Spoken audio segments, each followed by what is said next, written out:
Rise and shine out here on this Thankful Thursday. This is my Thankful Thursday.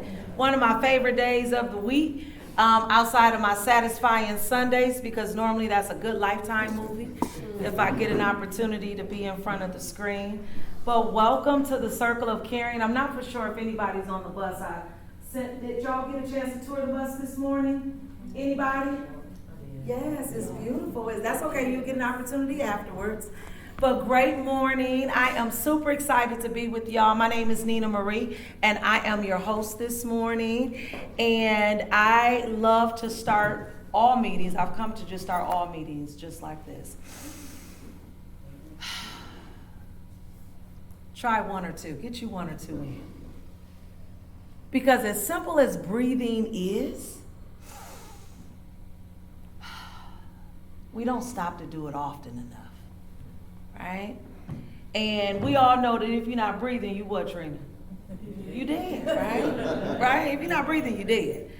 But we don't stop oftentimes just to take that deep breath. And I'm sure just like many of you, as well as myself, it's never no telling where you're coming from, where you gotta go when you leave, or what you just experienced before you got here. So I've just come to learn to start meetings just like that. So thank you so much for coming this morning. If this is your first time joining us, you are only a visitor once. As I shared with you, you're only a visitor once, and then you're officially at home. And so I know as you were thinking, like, I wonder when are we starting? All of the chit chatter that you were doing, we had officially started once you sat. The Circle of Caring is a time that you get to come in and network and get to meet individuals that maybe you didn't know. So that's why I asked you to come a little bit closer, because it's often easier to just remain in our places. But I'm a firm believer that if you want to be comfortable, you will never be successful. And if you want to be successful, you will never be comfortable. The two just does not exist, unfortunately, right? And so, I am going to ask you to introduce yourself. So I love this part because this is always fun, right? Never know what the icebreaker question is going to be. So, dead or alive, as you introduce yourself, I would love to hear your name, your organization that you represent, okay? And dead or alive, and we're gonna make this quick so we can go on and get through the line. And this is our 60-second commercial. Y'all know that elevator pitch? Going up and you gotta just pitch it, right? You get to talking too long, then I got to do this or something, right? Like go come over and rub your back easy, But this is your 60-second elevator pitch, your name, the organization that you represent, and dead or alive, what artists would you have playing at your funeral? Okay? Okay, so my name is Nina Marie. I am the community liaison for Community Renewal. And dead or alive, the artist that I would have is Anita Baker. Yeah. And we'll start over here with Mr. David as he's thinking. Oh, I'm not really a music guy, so this is a little bit of pressure. My name is David McCarter, and I'm with Community Renewal. And this is going to be a little bit off the topic, but he certainly wrote a lot of songs, and I would love for David from the Bible to compose. Oh, yeah, Mr. David. I like it. That man danced about his clothes, You know I couldn't follow the rules. Listen, that man danced about his clothes. You know he was jigging. I'm just saying, right? Hello, everyone. My name is Deborah Speed, and I'm with Project Celebration. I work the Webster Parish area doing outreach and prevention for domestic violence and sexual assault. Yes. And I would love to have Frankie, Beverly, and Mays to come in and do their thing. Yes. Good morning, everyone. My name is Rosalind Williams. I do contract work for Project Celebration, also a little bit of private practice, resilient living, community services, as a licensed professional counselor. And my girl Whitney would have to sing me on. Yes. Absolutely. Mr. Robert? I'm Robert Odom. I'm an administrative assistant for Community Renewal. I guess Amy Grant would be at my funeral. All right. My name is Wade Shimwell, Community Renewal, and I guess I would get Emily Lingy. She's a young new girl, new singer. Oh, I see the smile on your face. Yeah, well, Emily, I'm going to look her up, well. She's good. Okay. I'm Monique Love with L Foundation, and I would have to say Jacqueline Clark. Miranda Williams, L Foundation. I would have to say Marsha Ambrosia. Latrina Trina Washington, Behavioral Health Group. Fantasia, Alive, Gerald Levert, Mid. Yeah, come on. Yeah. I'm Ellen King. I'm the program director for BHG here in town and also for our clinic in Monroe. We treat addictions for adults. And Louis Armstrong would have to play me in Denver.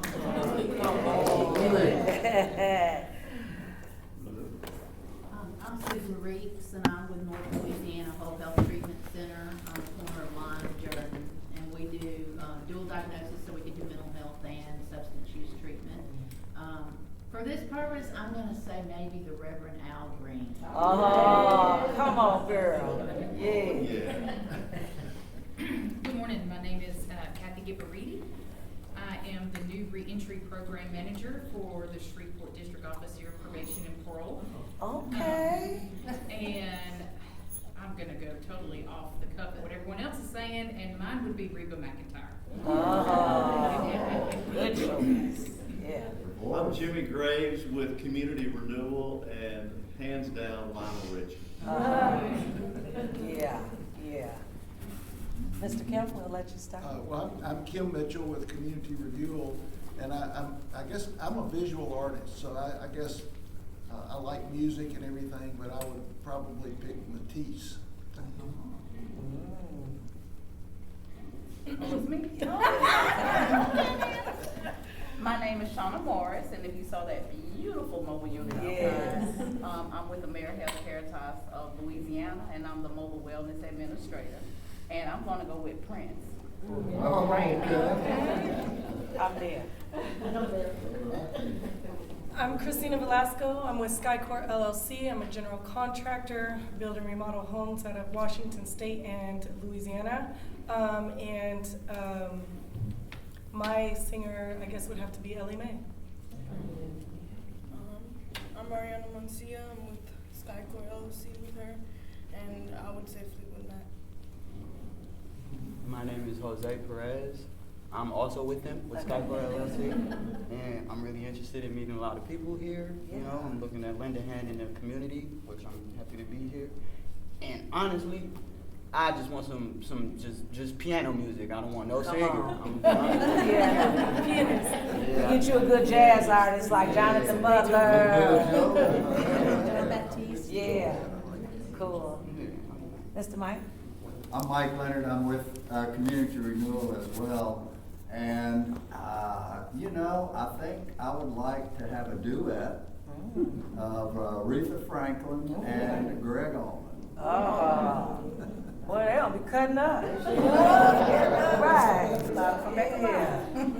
Well, I hope so. Hi, my name is Nina, and I'm with Oak Street Hills. Great Mike, you are my new bestie. I see your hair. Welcome, Nina.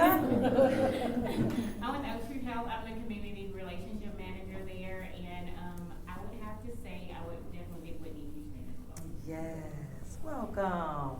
And I'm Rourke Carter. I manage outreach for Oak Street Health. We're a new primary care office that just opened up, and I don't know, I would probably go with something classical, like maybe Mozart or Handel, something like that. You could fit the whole symphony in the. Oh, so you bougie. Oh, you bougie. Okay. Right. About to go out in style, right? Yeah. Love it. And last but definitely, y'all, let's get this woman right here. I just could not do what I get to do without her. This is the Miss Rebecca Taylor that does all of what you see with Circle of Caring behind the scenes. So please formally introduce yourself. Good morning again, everyone, and welcome, Deborah, my ex-coworker. I forgot what I was going to say. Oh, if I was going to heaven, it would be Pharrell Williams. He would be singing happy. Yeah. The boys and the men would top it off because they would say, I always love my mom. So they'll be sending me up to heaven. Come on now. With my mom. Come on. Glory. Yes. And of course, the plan is that we are building out blue communities, right? Google that, blue communities, that they live way past 100. So we don't want to plan for that anytime soon, but I just love to do out of the box questions, and it's always a twist to my tang, if you will, because the mission in life is not to look at what will happen when we do go, but what's the mission and what are we doing while we're here? You know, I always speak to students and I say, when you see 1978, I always say 70 something because I never, but I don't mind. 1978 dash to 2000 or whatever you see, I want that dash to speak something for my life, And so I love these rooms because, as I like to say, within the circle of caring, anybody can come into these rooms, but everybody won't come. Because it is a community effort, and it's something that it's not a me, but it's a we. We get real French in here, right? It's a we thing. And the mission is, what can we collectively get to do together? And so we are getting ready to do breakfast. So a couple of housekeeping rules. The restrooms are back here and right outside of this door and to your left as well. Ladies, if you'll go first, we'll get in line, get our meal, and come back. And then we'll get into our speakers for this morning, okay? And everybody, of course, will move at the same time. How was that breakfast? Was the breakfast good? Good. We love to feed you well here. Very well, okay? We do. And we normally have a consistent caterer, but she was catering another event today, and there's been other caterers that I've been wanting to bring in as well. So I do appreciate those. So if you know caterers, that's the mission, is to really get them exposed so that we can work together and do some business exchanges. That's always the goal, right? And so this morning, you all are in for a treat. I am super excited because for those that are new, we have really been working within the community renewal family to intentionally build and grow positive and caring relationships. That's really what it's about. To not only do what you do, but to do what you do with people that do similar things, right? And so because we intentionally build and grow positive and caring relationships within community renewal, that's how the Circle of Caring was birthed, because we understood that there were so many great things happening in Shreveport-Bossier, but everybody was doing them on these independent and individual silos. It's like my thing over here, your thing over here, and then everything is today. Like nobody is coordinating schedules, and so it was just something that we saw a need to bring businesses, churches, and organizations to the table for a common cause. And we knew initially the focus and foremost going forward was just to build relationships. Come in here, hang out, kick your feet up, take your shoes off, just don't go to sleep, but just really build some relationships. And we've been doing this now for about, this is my third year, but we've been meeting for almost 2 years, 2.5 years now, And we also knew that we wanted to develop some form of calendar, because of the overlapping of just so many things. This weekend, we have absolutely nothing going on. But next weekend, it's 20 things, and you forgot that the president was here. It's just crazy. And so we knew that we wanted to also establish a calendar of some sort. And so I'm a firm believer that when you put it out here, things just come, right? And so Mr. Kim, who you'll hear from this morning, along with, I gotta be honest, he don't like me to call him my boss, but he's definitely the best supervisor and team player on this side of heaven for sure. And they understood the mission of really coming together to build this out. So Mr. Kim, he'll talk about his mission and how he got involved with the opportunity to produce an app. Okay, so we have an app that is going to be exclusive for the Circle of Caring. That's why you want your people in these rooms, right? And so, right, you want your people in these rooms.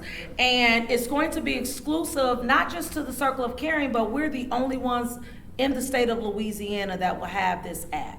And so it is a app that it's like a Facebook. Some of you all may have saw the link to it because it was kind of mumbled when we showed it last month. But this thing is getting big, needless to say. But Mr. David and Mr. Kim is going to talk about the why behind why we get to do what we do. And it'll be a lead-in as we finish out this year and where we're going as far as the elements, because it's important for you to build a solid foundation, and they're getting ready to get into the nuts and bolts of the foundation in which we're building around the Circle of Caring. So can y'all give it up for Mr. Kim and Mr. David?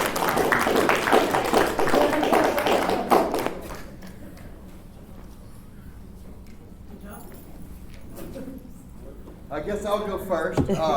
You know, at Community Renewal, we are blessed to have a great group of speakers that gets to go out in the community and do a lot of things. And unfortunately for you guys, I am not one of them. So I'm going to do my best to kind of just do a little bit of an explanation and to introduce Kim and kind of where we are in the process of that. So as Nina said, you know, the whole purpose of the Circle of Caring is just to build and grow positive caring relationships between businesses, churches, and individuals. Because it's really that collective impact that we can have together that can really change community. We've been in a community where people have been doing good work for years and years and years, but it's all been isolated pockets, and you know, we've seen kind of the direction our community is going. And if we could just all get together and really stay focused in common relationship and in community with one another, we can have a huge impact across the city.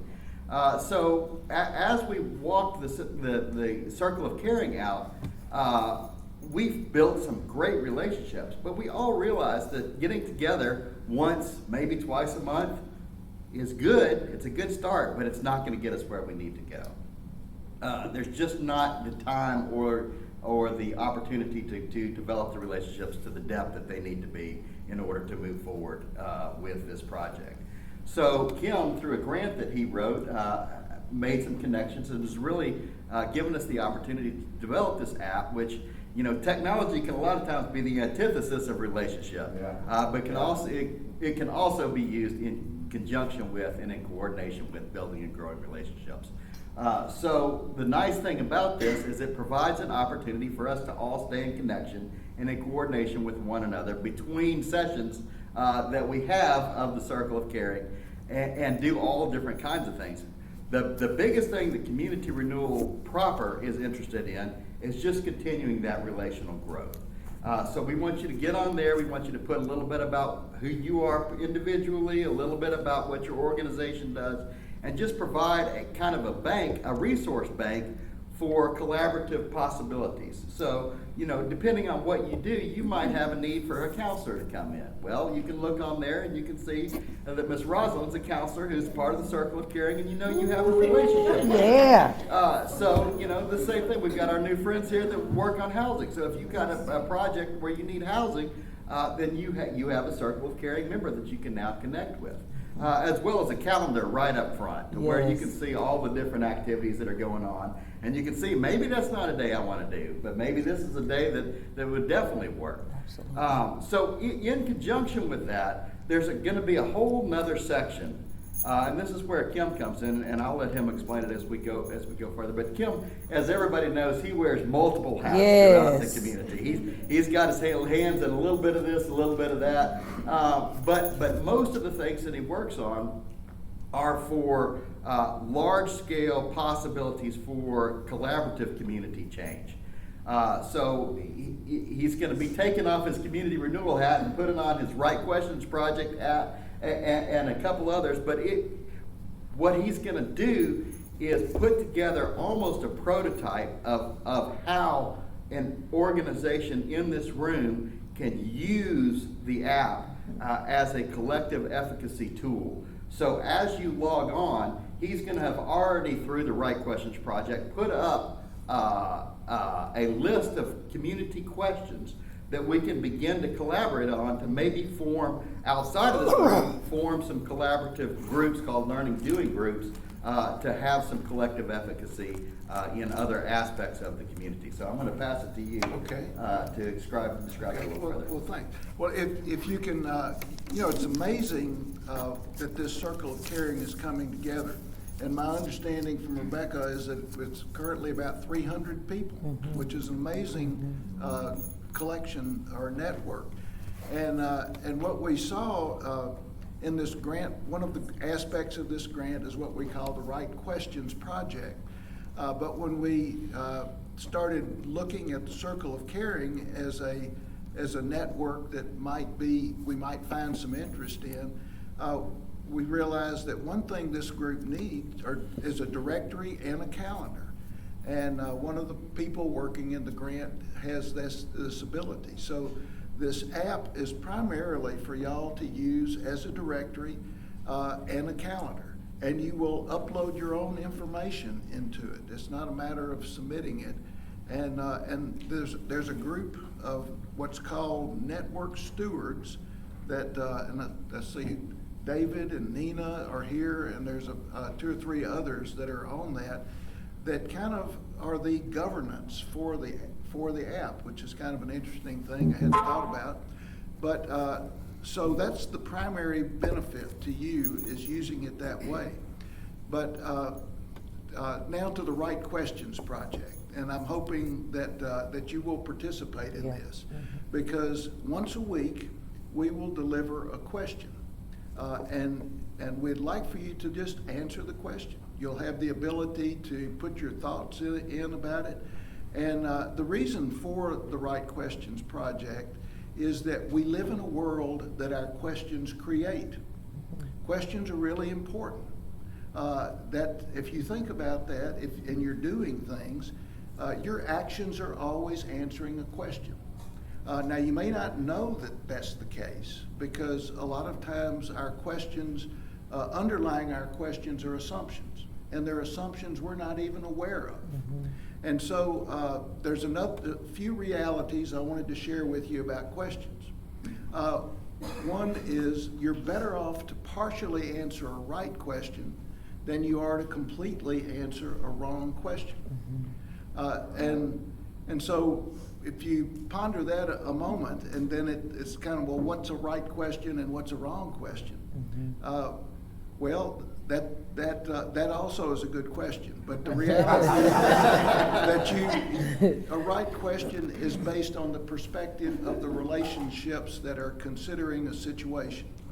That realize this, that you only carry around a partial reality in what you think about how you see and experience the world. And so if you also, another theory of community renewal or perspective first is that community is a whole system of relationships. Absolutely. A whole system. And that if we are, if questions are driving us, and you look, well, what I wanted to say is that some of that theory part is that over the history of civilizations, that societies have risen only to collapse. Part of the way that they collapse, or the primary way they collapse, is they commit suicide. So I want you to look at that from the perspective of questions. That there's a challenge and response phenomenon. Our society is creating challenges for us to solve constantly. But what has happened to us in the last decades is that we are not generating adequate responses for the challenges that society is producing. So there's a huge gap in what the responses we're creating. So from a question standpoint, you might think, well, we're spending a lot of time completely answering wrong questions.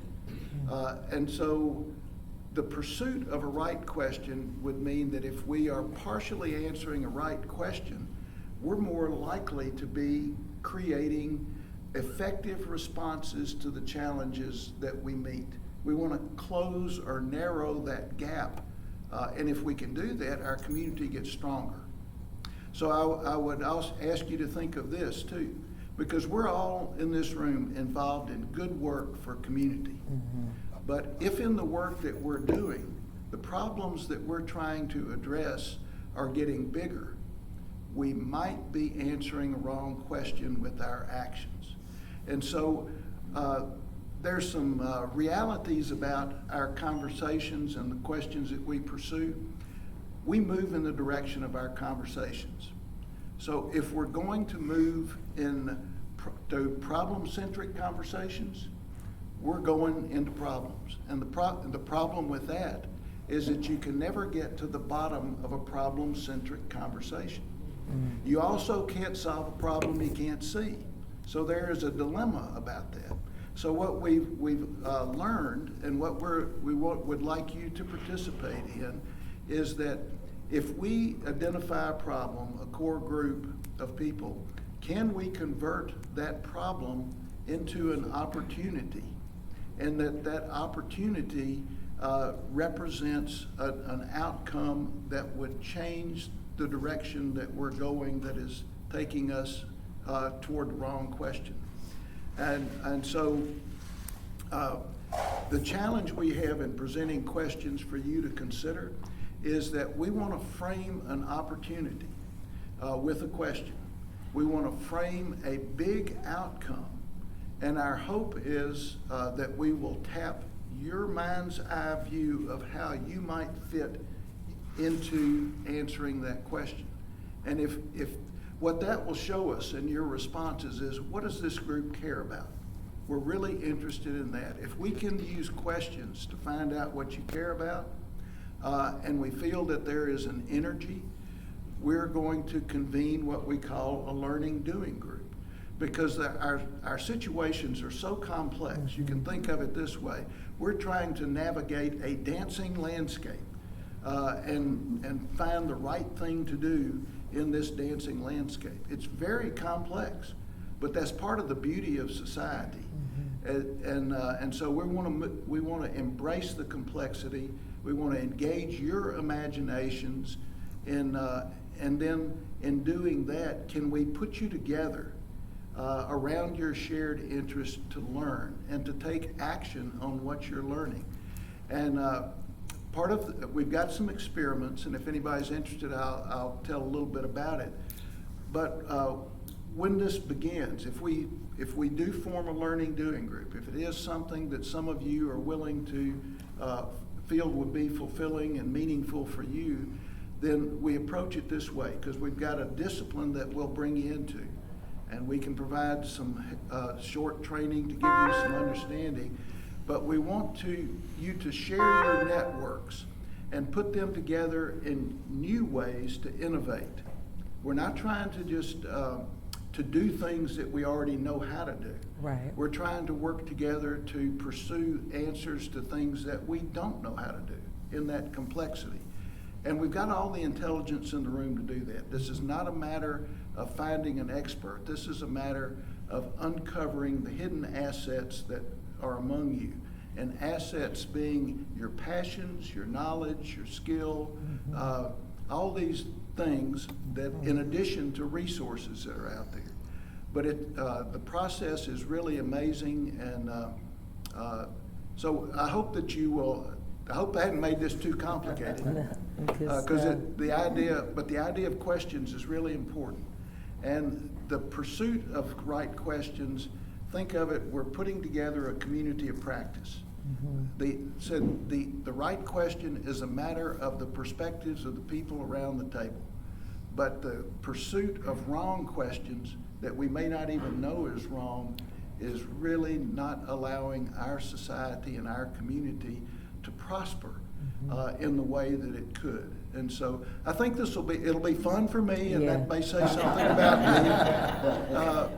But I hope that you'll look at those questions that come on a weekly basis, and if anything is in your mind, there are no wrong answers. Yeah. And so just to put a comment or so what you think about the question. You can critique the question, you can answer the question, but the main thing for us is, can we put a variety of opportunity questions out that represent a really big outcome that we could get to by working together? Mm-hmm. And if we can do that, you'll be surprised at what can happen. Absolutely. Because some of our examples are really, first of all, it's showing system design flaws, mm-hmm. which I don't know if any of y'all think about, that we're all caught up in systems. Mm-hmm.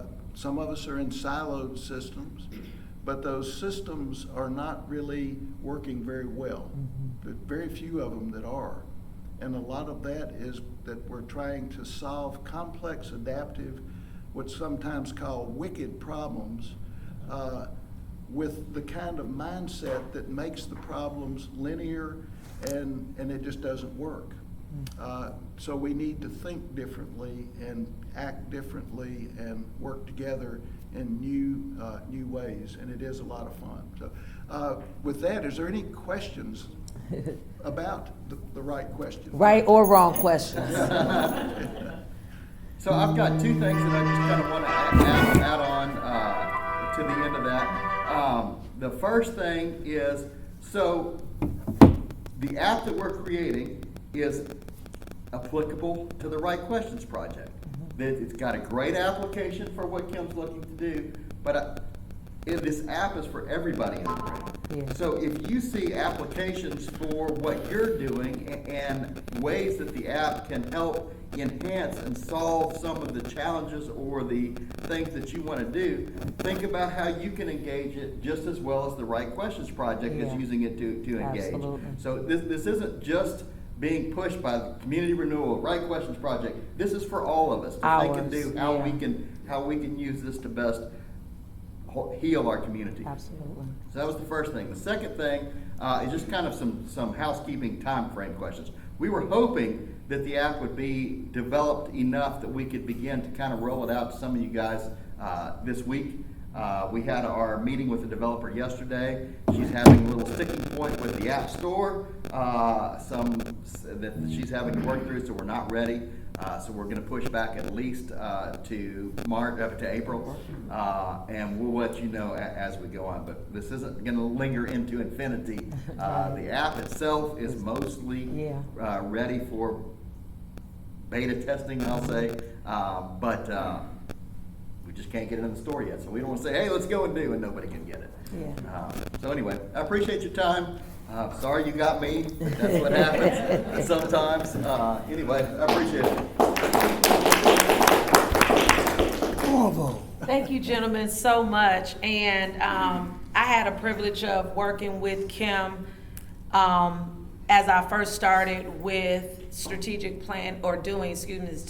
doing, and just all of the things. So y'all are in for a treat with this whole app and being able to work with Kim. Kim has been an architect and done global things, but to see how he's architecturally designing and building communities throughout is just amazing. So I don't take for granted the people that we get to work with and what it is that we get to do. So thank you, Mr. Kim and David, for that. And as he mentioned, y'all, please participate in the questions. You know, it only take a second.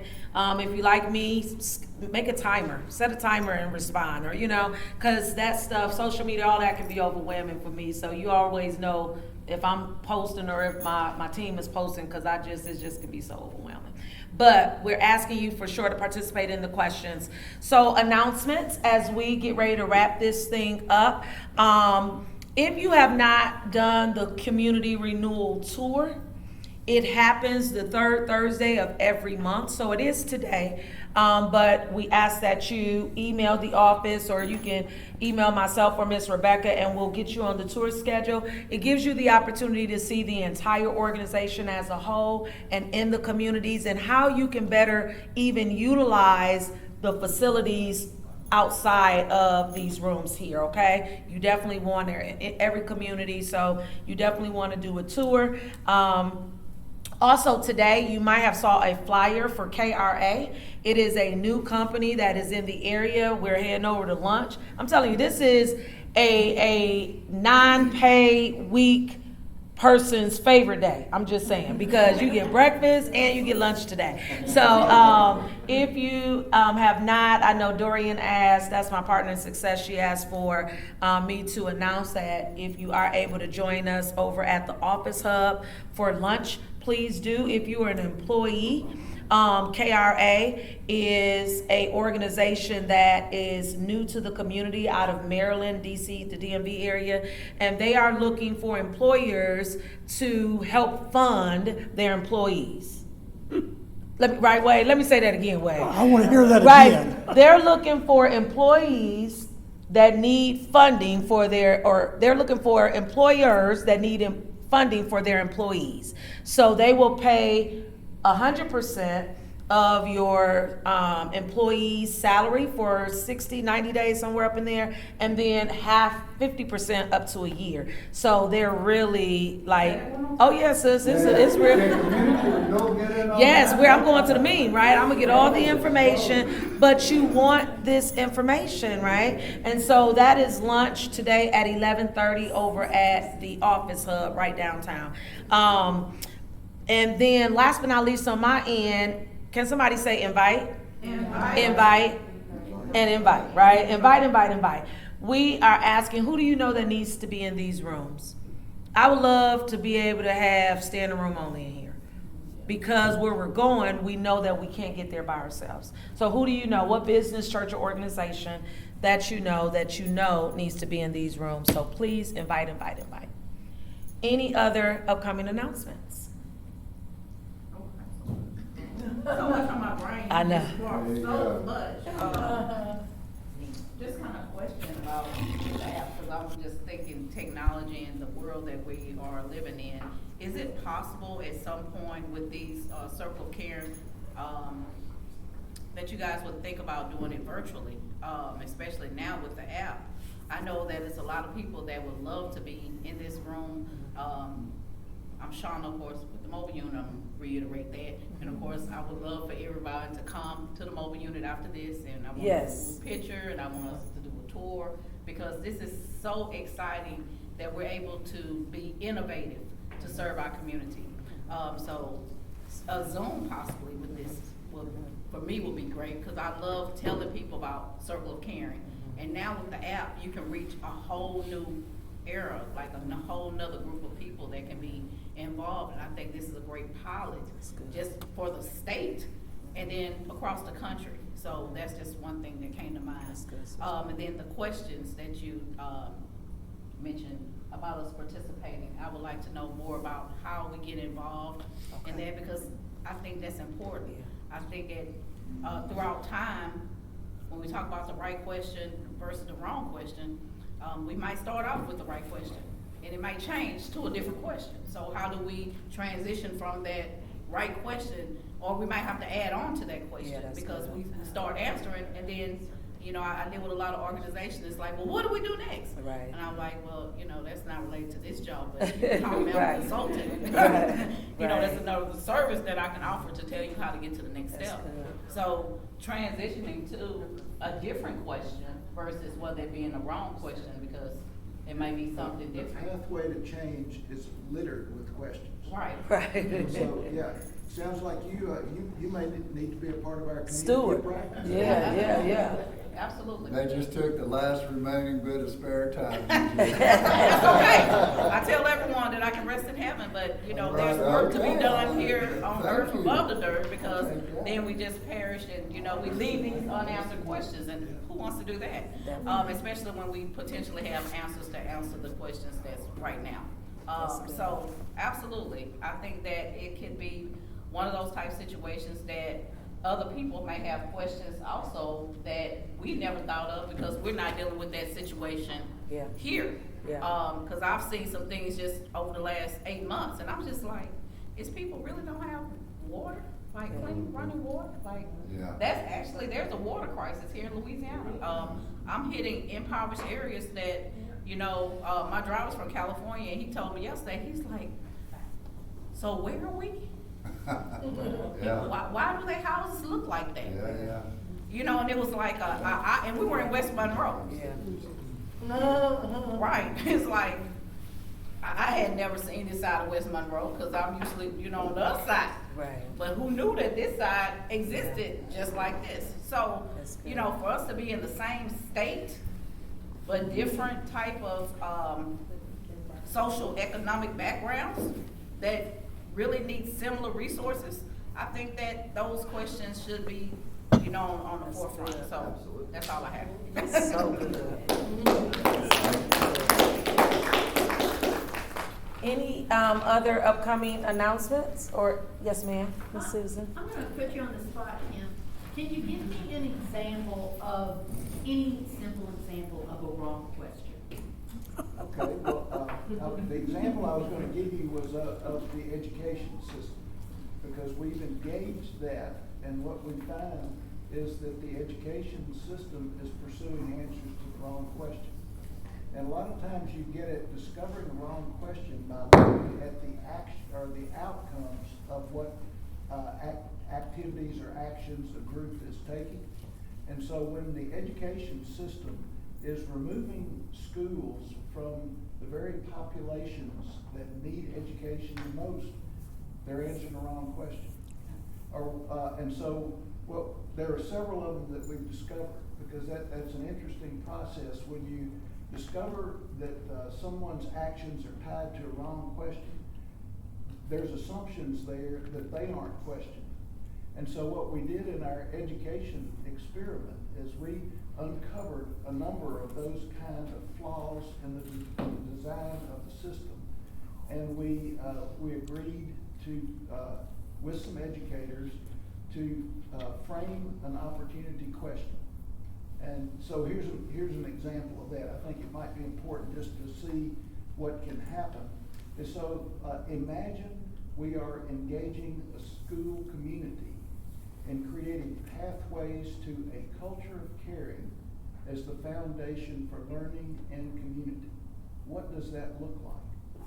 And so from the framing of that question, and by school community we mean the educators, the students, the parents, and the school partners, to engage all of them in that creative process. And what it represents is a shift in the system design. Right now, the priority for education is competition. The outcome of success for education is ejecting our children from their homes and their communities. So they are contributing, education's contributing to the loneliness epidemic. So by saying that we're going to prioritize a culture of caring, that goes totally against the current system design. Which is the gifted schools. So the outcomes of that have been dramatic drop in behavior issues. 98% drop in office referrals, 94% drop in suspensions.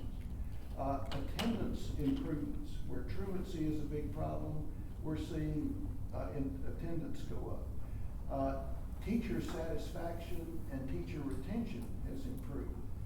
And ultimately, after 5 years of the experiment, grades went up, or test scores went up in the period of the COVID epidemic, when nationally test scores are going down. So we're seeing that by framing a question, and we uncovered a lot more questions that we think of as challenges. So I hope that I didn't go on too much, but that's just kind of No, not at all. So it's kind of like, if the question is a question that misses the point, like sometimes the question addresses something that's way down the road. Like, for example, I'm just throwing this out there, how can we teach high school students about the dangers of drugs and alcohol?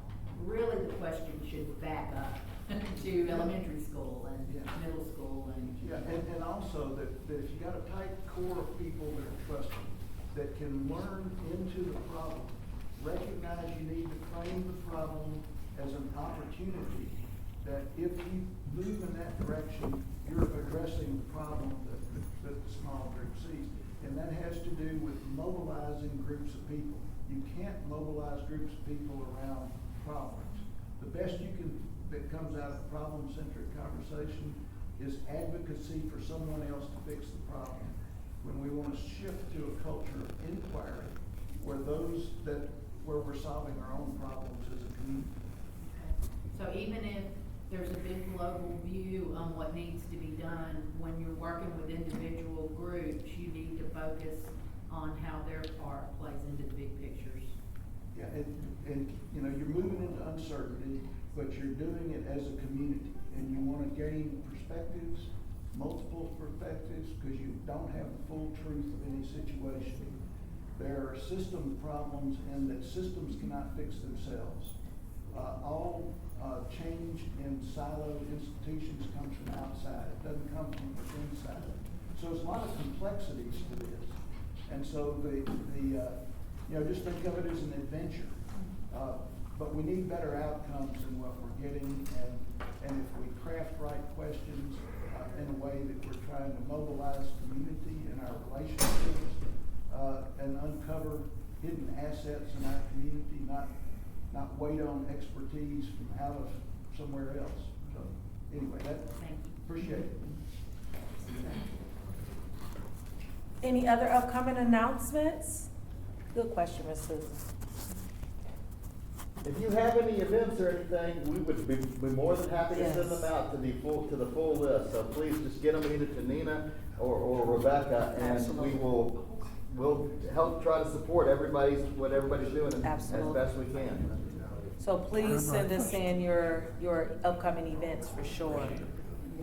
So if that is it, I would love for us, as you're heading out, to head toward the mobile unit. We're going to get a quick picture by it. If you have not seen it, definitely want to see it. Get on the schedule, because it is super nice, you all, and what a great asset that has been added to our state.